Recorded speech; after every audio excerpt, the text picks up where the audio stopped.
Welcome to the Golden State Media Concepts College Football Podcast, your ticket to all things college football. Are you looking to get your college football fix? Looking to get the latest news on your favorite school's team? Join us as we talk college football from the national championship to college rivalries to bowl games to the Heisman Trophy to which conference is the best. We've got you covered for the Big Ten, SEC, Big 12, Pac-12, ACC, and everything in between.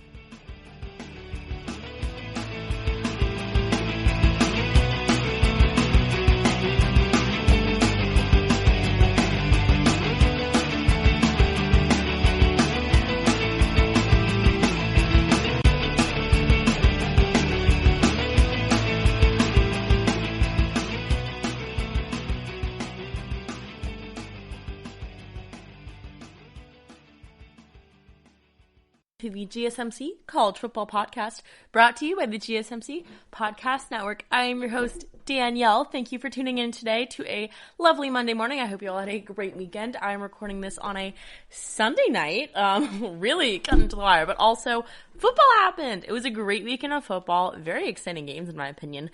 Last weekend kind of felt like a little teaser, if you will. We got some games, but nothing crazy, but this week was a fun week. We had the ACC and the Big 12 kickoff, but I hope you all had a great weekend. I really did not do much on Saturday besides watch football, and then today was Sunday, so the NFL Sunday was back.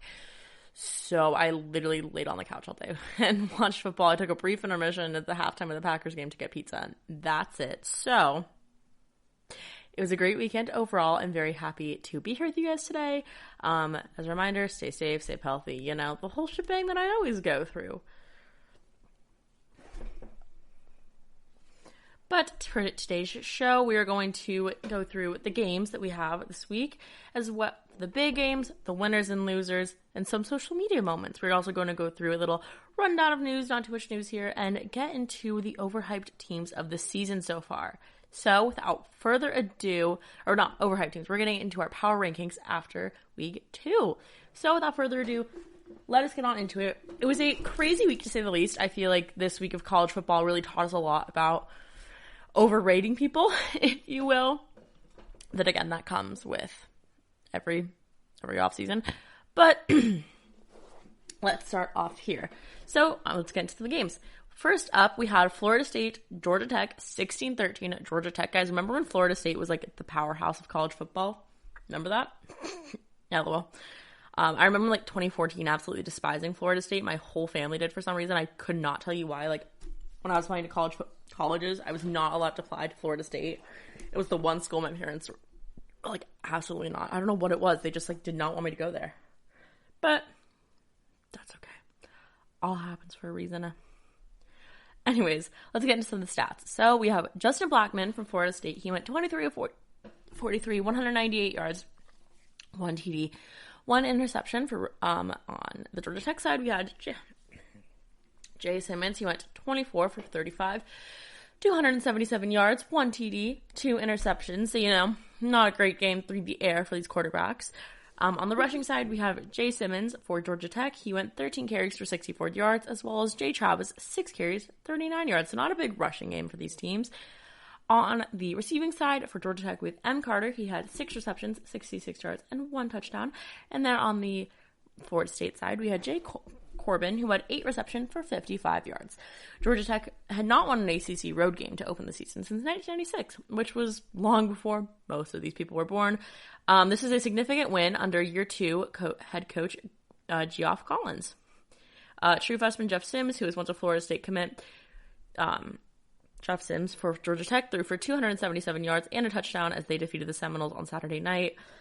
Just Blackman for Florida State, he completed 23 of 43 yards for 23 of 43 passes for 198 yards, but was largely inefficient after the Seminoles scored a touchdown and a field goal on their first few drives. He connected with Keyshawn Helton for a 3-yard touchdown on Florida State's opening drive. This was Novell's first game as a head coach after coming for Florida State, after coming from Memphis. So, yeah, I think this told us that Florida State is the fall of Florida State is a sad one. Like I said, in like 2014, I believe they were like the people of college football. They were the team. Couldn't escape them. They were everywhere. And now it's just kind of sad. Sorry, my computer was a little weird there. But overall, that was an exciting game, I guess. Nail biter, if you will. Next up, kind of a blowout here. Let's get into Oklahoma. It's the University of Oklahoma, the Oklahoma Sooners, and Missouri State. This was 48-0 Oklahoma. What we have to talk about here, guys, is Spencer Rattler. He went 14 for 17, 290 yards, and 4 touchdowns. For the Oklahoma side, Missouri State, Jay Johnson went 9 for 18, 72 yards, and 1 interception. Rushing on the Missouri State side, T. Roberts, 1 carry, 26 yards. On the Oklahoma Sooners side, S. McGowan, 9 carries, 61 yards, and 1 touchdown. And then Charles Rambo for Oklahoma, 4 reception, 80 yards, and 2 touchdowns. Spencer Rattler, guys, looked incredible in this. If there's anything we learned from yesterday, it was that the Heisman favorites preseason came to play. My Heisman predictions are looking good. I cannot lie, but 4 touchdowns in 2 quarters. Spencer Rattler only played the first half and led them to a 41-0 lead. There isn't much to say here except the Sooners look really good. Rattler did get plenty of health. Seth McGowan, a true freshman, caught a touchdown pass and ran for a score. Charleston Rambo had 4 catches, 80 yards, like I said, and 2 scores, including a 53-yard touchdown catch. Oklahoma had 608 total yards, including 448 passing. Like I said, Rattler only played the first half and sat out the rest. Oklahoma plays next weekend against Kansas State, and I don't believe that the Oklahoma will move up or down in the polls, and nothing has changed, as we kind of saw this week. And next up, another blowout, if you will, we have Texas and University of Texas El Paso, so UT Austin. Wow, you guys, Sam Ehlinger for Texas went 25 of 33, 426 yards, and 5 touchdowns. This was all within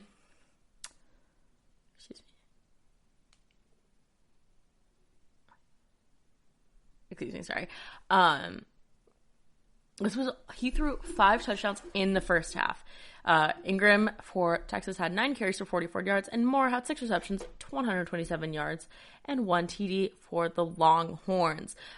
Texas made quick work of the El Paso Miners as Ehlinger threw a career-high 5 touchdowns, like I said. 59-3 was the final score of this game. Coach Tom Herman called this cathartic. He said, "This one is special, the way we did it." Texas coach Tom Herman said, We had 0 COVID issues leading up to this game. Hope it stays that way. Really proud of our team for handling their business leading up to this game." Sam Ehlinger threw a 78-yard touchdown to Joshua Moore on the first play. The second leading passing in school program history finish was 426 yards. He left the game midway through the third quarter when Colt McCoy's single game record for yards and touchdown records, 6, easily was in reach had he stayed on the field, but that's okay. With regards to social distancing, as you guys know, Texas is one of the states that are allowing fans in the games. It was kind of weird watching NFL games today because, like, the Vikings didn't have anyone there. I don't believe the Saints had anyone there as well. It was kind of crazy, but with social distancing rules and limits in place, Texas announced that a crowd of 15,337 at the stadium that typically holds over 100,000. So the school required students to use a special student season ticket package to pass a rapid COVID-19 test on Friday before they could go to the game. The school paid for the test and reported 95 positives out of 1,198 administered. No other ticket holders were required to be tested. Once the game started, Texas was dominant. Like I said, they led 45-3 by halftime and rolled up nearly 700 yards of total offense. They did not allow a sack in 47 pass attempts, and the defense only allowed 233 total yards in new coordinator Chris Ash's debut. So, once again, my Heisman prediction is looking good here. Ehlinger looked amazing. It's kind of weird to think of a time when he wasn't their quarterback, in all honesty, but he looks absolutely incredible. And as we'll get into our next game here, we have Clemson and Wake Forest, our third Heisman contender. We have Trevor Lawrence of Clemson. As many of you know, they're the number 1 team in college football. They are seen as the number 1 team. The power rankings have them as the best of the best, basically. So, Trevor Lawrence went 22 of 28, 351 yards, and 1 touchdown. Travis Etienne went 17 carries, 102 yards, and 1 TD. And Rogers for the Clemson Tigers went 5 receptions for 90 yards. On the Wake Forest side, we have Hartman, who went 11 for 21, 182 yards. Beal Simmons, who went 11 carries for 29 yards. And Morin, who went 9 receptions, 93 yards, and 1 TD. That was on the Wake Forest side. So yeah, like I said, Trevor Lawrence threw for 351 yards and combined for 3 touchdowns. And number 1 Clemson dominated Wake Forest 37-13 victory on Saturday night. This was the season opener for both teams. Like I said, a team made over 102 yards and a touchdown for Clemson. This was Dabo Swinney now has a 70-5 record since the start of the 2015 season under Coach Dabo Swinney. Just remarkable. After going 3 and out on their first drive, Clemson scored on its next 3 possessions, including a pair of short walk-in touchdowns by Lawrence to lead a 17-0 lead. On both occasions, the Demon Deacons sold out on the fake handoff to a teen, allowing Lawrence a free pass to the end zone. So, as you can see, the Demon Deacons really didn't have a match for the historic isn't the right word, fast-paced Clemson offense. And Lawrence's pass for Ron marked for the most part, 22 of 28 passes. He spread the ball around to 8 different receivers, and they took a 27-0 lead in the first half.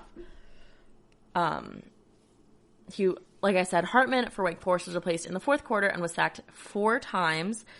Both teams also wore stickers on the back of their helmets supporting the fight against racial injustice. Clemson players had a choice of 4 decals: love, Black Lives Matter, equality, and one that included several sayings, including put an end to racism. Wake Forest players wrote Black Lives Matter on the back of their helmets. Nothing really changed. We all know Clemson. It's good. That's the takeaway from here. Matt James, our future bachelor, was on College Game Day, which was very exciting, in my humble opinion, if you will.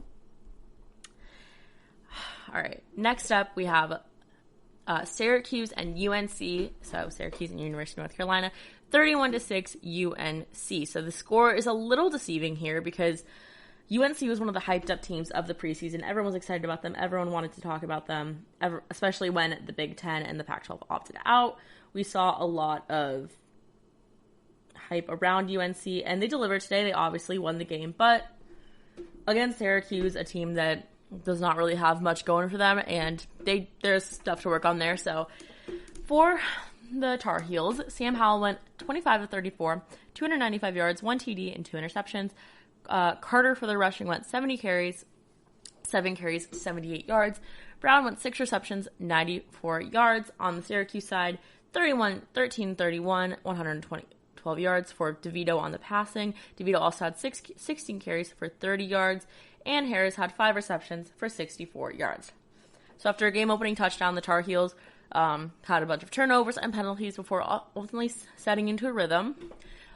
They are expected to look like a contender in the ACC race. Coach Mac Brown said, "I thought we probably scored too quickly and felt like it was going to be an easy day, and then made some lapses against a new defense. We settled down after halftime and became the offense we thought we wanted to be coming into the ball game." What was I gonna say? There's a lot to work on for UNC with 91 yards and penalties and 3 turnovers, which is not acceptable. But also against Syracuse, they got a lot of their kinks out. This was the first game they've played. And UNC players wore a patch designed by linebacker Tamon Fox to raise awareness of social justice issues, bearing the image of a fist surrounded by the message such as, "Say their names." Syracuse team spokesman Tyler Caddy said 6 players, equality, and 1 had Black Lives Matter on the back of their jerseys instead of names. There was a lot of preseason hype for UNC. Didn't live up to quite the expectations they had, but again, this is week 1. And they should move up in the polls due to the fact that Oregon, Ohio State, Penn State, some of the teams that are in the top 25 are not playing this year. So we do have to keep that in mind. And next up on our games, we have Duke, Notre Dame. This was 27-13. Notre Dame. Again, there was no game this weekend. Well, there was one game, which we will get into at the end. But there was no really game this weekend that was surprising. We all expected Texas, Oklahoma, Duke. Not Duke, Notre Dame. We all expected them to win. Again, nothing is a given in college football, as we saw later with the games. One of the big games of the morning. But the number 10 Irish sophomore rode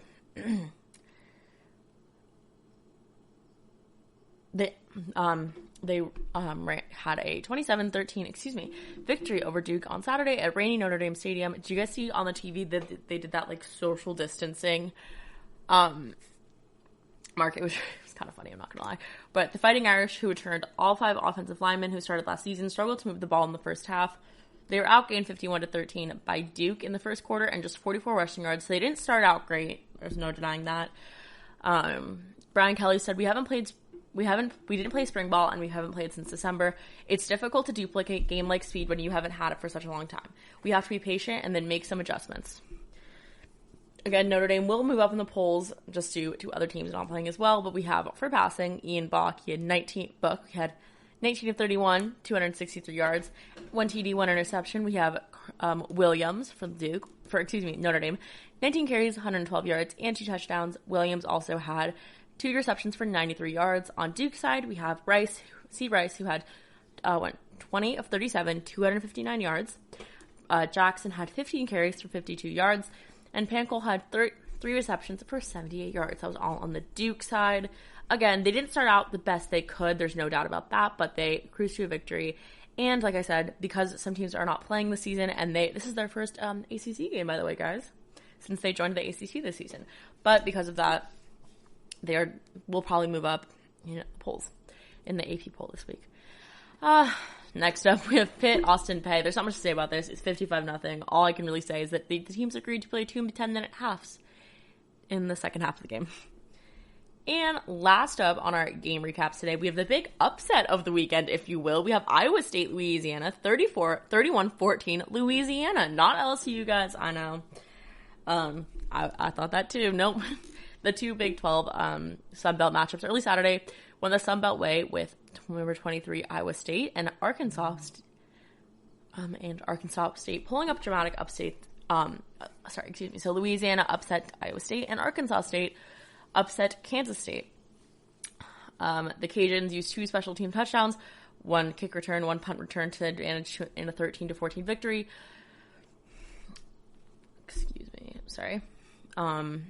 This was a very shocking victory, to say the least. It was not a close game by any means. The Cyclones followed an offseason of hype by narrowly beating Northern Iowa, an FCS team, in overtime last season in the 2019 opener. This time around, number 23 Iowa State dropped the season over to Louisiana 31-14. Matt Campbell's Cyclones were thoroughly outplayed by the Raging Cajuns in all facets of the game, from offense to defense to special teams. They honestly looked tired out there, like they didn't want to be there, like they didn't want to try. This was their first road win over a ranked team in program history. Louisiana scored 2 of its touchdowns on kick returns. First, after Iowa State took a 7-0 lead in the second quarter, Chris Smith returned the ensuing kick out 95 yards to tie the score at 7-7.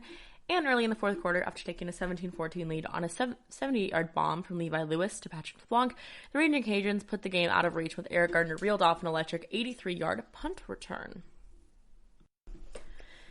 So there you have it, guys. That was the big upset of the weekend. Probably one of the bigger games, which no one really thought of. Iowa State has been followed with a lot of preseason hype the last 2 seasons, and obviously last season they were able to win their game, but it was not what they thought they could do, and this season they were upset, so they will probably fall out of the rankings in all honesty. But again, some of the teams are not playing, so we will see. But some big winners from this weekend. We have Sam Ehlinger of the Texas QB. Obviously, 5 touchdowns in the first half is historic. He almost beat McCoy's, sorry, I'm blanking on his name. He almost beat McCoy's singles game record. And Longhorns just look good, especially after they had a few seasons of not being themselves, not looking the best they could. They definitely look in shape to make a big run in the Big 12. We have Spencer Rattler of Oklahoma. Again, a lot of preseason hype there. Everyone was excited about what was to come, and he looks good. He looks really good. The offense looks fire. They look ready to go. And then Travis Etienne for the Clemson team. Obviously, their running back.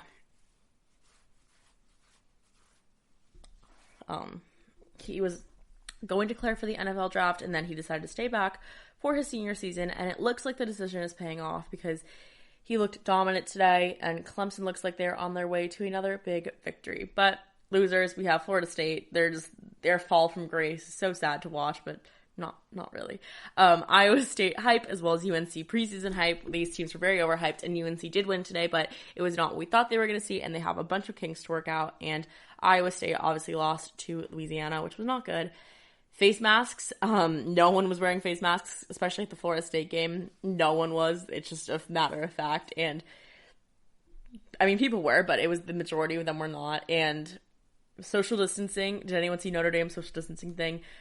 But yeah, guys, I mean, football is going to continue to happen, but people really need to wear their face masks and take this thing seriously. That's all I can truly say. But what did we learn? We learned that preseason hype truly means nothing. This is a weird season. People do not care about face masks. We really don't. This is a tight battle for the Heisman between three QBs, Lawrence, Rattler, and Ellinger. Teams ranked lower on the AP Top 25 poll this week, bound to move up this week due to teams not playing.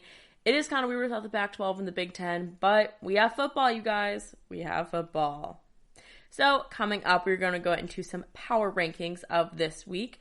Not much news to cover, so we're going to go straight into our third segment, so stay tuned for that.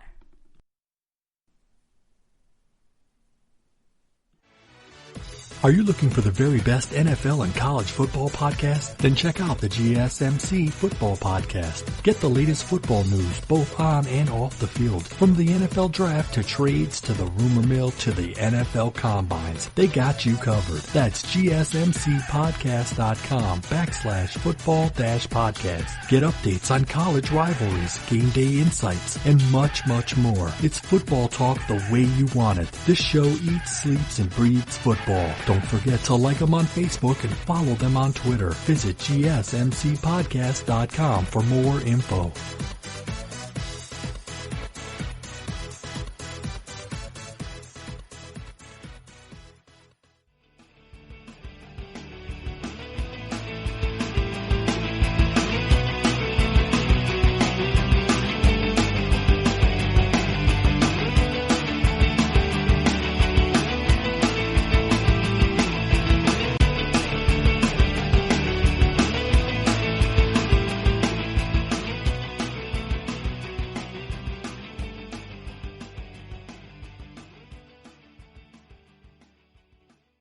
Hello, everybody, and we are back. We have just 2 segments today, keep them a little shorter and easier, but let's get into our power rankings after week 2. So it feels more and more real every single week that college football is actually going to happen. I cannot believe this is even happening. Yeah, I mean, I was always really pessimistic about it. I think there's no denying that. I felt bad being so freaking pessimistic, but we're here. We did it. I truly can't believe we did it. I'm still kind of shocked, but that's okay. So here we are. We are week 2. We have week 3 coming up, which is a good time, I guess you could say. But let's get into it. So for number 1 on our list, we have the Clemson Tigers. Their next game is at the Cadell, which is on Saturday. This upcoming Saturday. Excuse me. And if there's anything we learned, it's that the Clemson, they're good. I mean, there's no denying that. I mean, what else can you say about them? We've said this for literally the last, 3 seasons. I'm not kidding. It's kind of crazy. But, excuse me. There's nothing else we can really say. They're good. They're good. There's no denying that whatsoever. But Clemson is traveling to Wake Forest last weekend without 3 projected starters on defense. Might have had a few ripples. But that didn't make any difference on the field. They were good. Their recruiting machine has continued to roll, all under Dabo Swinney, and the Tigers have enjoyed on the continuity the Tigers have enjoyed on defense under coordinator Brett Venables has been invaluable. Clemson smothered the Wake Forest defense and offense for a season opening 37-13 victory on Saturday, like I said, and they now have 23 straight road wins against ACC opponents and held 17 of those 23 to 14 or fewer points. So no denying that Clemson is good. They're still number 1. They've played a game. There is no denying how good they are anyways. At number 2, we have the Alabama Crimson Tide. They have not played a game yet. They're still 0-0. Their next game is not till September 26th. So not this weekend, but next weekend. Offensive coordinator, Sarkisian has made it clear that running the ball more effectively, especially given in Titletown, will be a priority this season after the Crimson Tide finished 56th nationally, 56th nationally, which is 6th in the SEC in rushing offense a year ago. Najee Harris back for a senior season was huge. Redshirt freshman Tyler St. Trias will be a factor this year as well. And he would have been a factor last year if it was not for his season-ending injury, so... Yes, like I said, Crimson Tide number 2, they've not played a game yet. There is the revenge factor of Nick Saban, obviously, which we cannot deny. But, yes. So, they're at number 2 on here. At number 3, we have the Georgia Bulldogs. They've not played a game either. Their next game is Arkansas, September 26th. The SEC kicks off that weekend. They're banking on their offense being more explosive under new coordinator Todd Monken, and the guy to watch is sophomore receiver George Pickens. He has great size to go along with his athleticism. He led Georgia in catches, 49 yards, 727, and touchdown catches last year as a true freshman. The JT Daniels at the quarterback now bumps them down a little because Jamie Newman was projected to start, and now he is not. So they have JT Daniels as the projected starter. They're number 3 on this list because their defense is going to be fire, as it usually is, as well as Kirby Smart there. He knows what he's doing, and they're a trusty infrastructure, to say the least.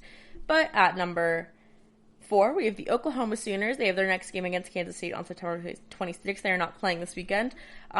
Every single year, it feels like quarterbacks come and go, but the results stay the same. Spencer Rattler, he's following in the steps of Baker Mayfield, Kyler Murray, and Jalen Hurts. He hit on 14 of 17 passes for 290 yards and 4 touchdowns in the first half, like I mentioned. They didn't even break a sweat. They literally blow out a bagel. It was a 48-0 season opening win versus Missouri State.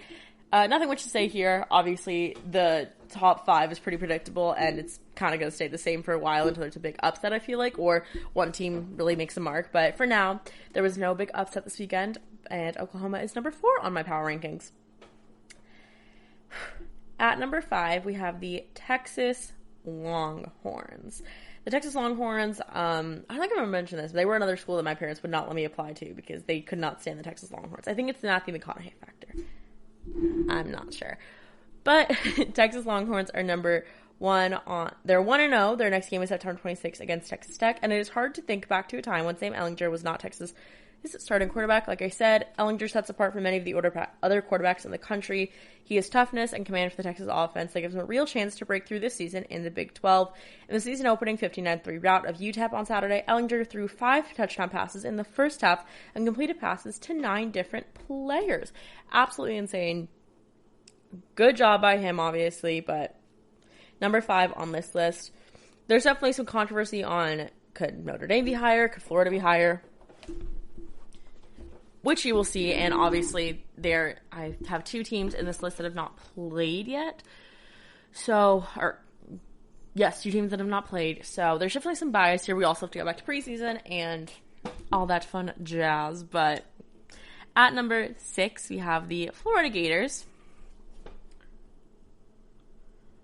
Their first game is Ole Miss on September 26th, and Todd Gatham's defensive units get after the opposing quarterback, as evidenced by the Gators' SEC best 68 sacks over the past 2 seasons. 86 sacks, Greeland is gone, but Grantham plans to put Brenton Cox loose as the Gators' hybrid position.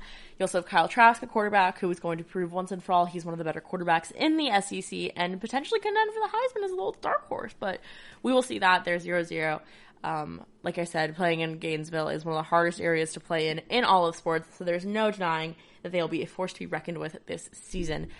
At number 7, we have the LSU Tigers. Yes, at number 7, we have the LSU Tigers, one of the defending national champions. Obviously, Joe Burrow's gone. Joe Burrow played exceptionally well in his first NFL start today to the Chargers, which lost in a heartbreaking fashion, 16-13. But that is okay. And they're defending champions. They've got it on along their front 7 on defense, mostly with redshirt freshman Ray Parker being suspended, and definitely tackle Tyler Shiven, deciding to opt out for the season. But LSU has recruited extremely well, and true freshman BJ Orley could be the next star passer in Baton Rouge. So they're going to rely a little more on their defense this year than their offense. I think there's no doubt about that. But they're number 7 on this list again because they did lose Joe Burrow, and their top wide receiver opted out as well. So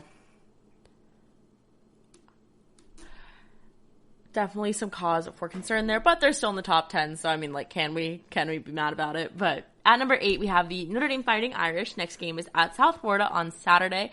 The Notre Dame knows exactly what they're getting in the season from steady veteran quarterback Ian Bach, and it's always comforting for a head coach. The Irish will look for an additional impact players on offense. As sophomore running back Kyron Williams will be a tool for one of these guys. He rushed for 112 yards and 2 touchdowns, and also had a 75-yard reception Saturday and his season-opening 27-13 win over Duke. So Williams and Bach are definitely going to make an impact this season. They're the star players to look out for in Notre Dame. And they're consistent. They're ready to go. They know what they are doing. And they're number 8 on my power ranking. They beat Duke 27-13. Like I said, they're playing in the ACC this season as well, which is very exciting. At number 9, we have Auburn. They're 0-0 currently. Their first game is Kentucky on September 26th. And they did lose Derek Brown and Marlon Davidson to the NFL. It's never been a problem for the Auburn Tigers, though, under coordinator Kevin Steele and veteran defensive line coach Rodney Garner. Tackle Jay Hardley has star potential. Senior tackle Daquan Newquick is as healthy as ever. And junior college newcomer Dre Butler is another tackle the Tigers like. And we should see a good season from the Tigers like we have in the past few years. They are also in the ACC, like I said. And there's not much to say about them. They're on my power rankings, and they're number 9. And at number 10, we have the Oklahoma State Cowboys. Their next game is at Tulsa, and with playmakers returning on offense and Chuba Howard and Tylan Wallace, the Cowboys are going to be entertaining to watch. But a familiar question: can they be good enough on defense when they don't have to score 40-plus points every game to win? Senior linebacker tandem of Amon Obaganamia and Malcolm Rodriguez were the heartbeat of this defense. They combined for 203 tackles last season. And yes, the big question is, can they be good on defense as well as on offense? There's no question about that. But that is my power rankings after week 2. So let me go over that again. We have the Clemson Tigers at number 1, Alabama Crimson Tide at number 2, Georgia Bulldogs at number 3, Oklahoma Sooners at number 4, Texas Longhorns at number 5, Florida Gators at number 6, LSU Tigers at number 7, Notre Dame Fighting Irish at number 8, Auburn Tigers at number 9, and Oklahoma State Cowboys at number 10. That's it, you guys, today. It's a little bit of a shorter episode because Thursday's episode we're going to be previewing this next weekend of games, more news to cover. We're going over the top 25 polls. So this is basically a recent recap of this weekend. I'm so happy to have football back. I hope you guys are as well. Again, I'm sorry for the shorter episode today. My shortest I've ever done is only 32 minutes, but thank you guys so much for tuning in and listening to the GSMC College Football Podcast, brought to you by the GSMC Podcast Network. I'm your host, Danielle. You've been listening to the Golden State Media Concepts College Football Podcast, part of the GSMC Podcast Network. You can find this show and others like it at www.gsmcpodcast.com. Download our podcasts on iTunes, Stitcher, SoundCloud, Google Play, or anywhere you find podcasts. Just type in GSMC to find all of our shows from the GSMC Podcast Network. From football to basketball, baseball to MMA, and even soccer. You can also follow us on Twitter and Facebook. Thank you, and we hope you have enjoyed today's episode of the Golden State Media Concepts College Football Podcast.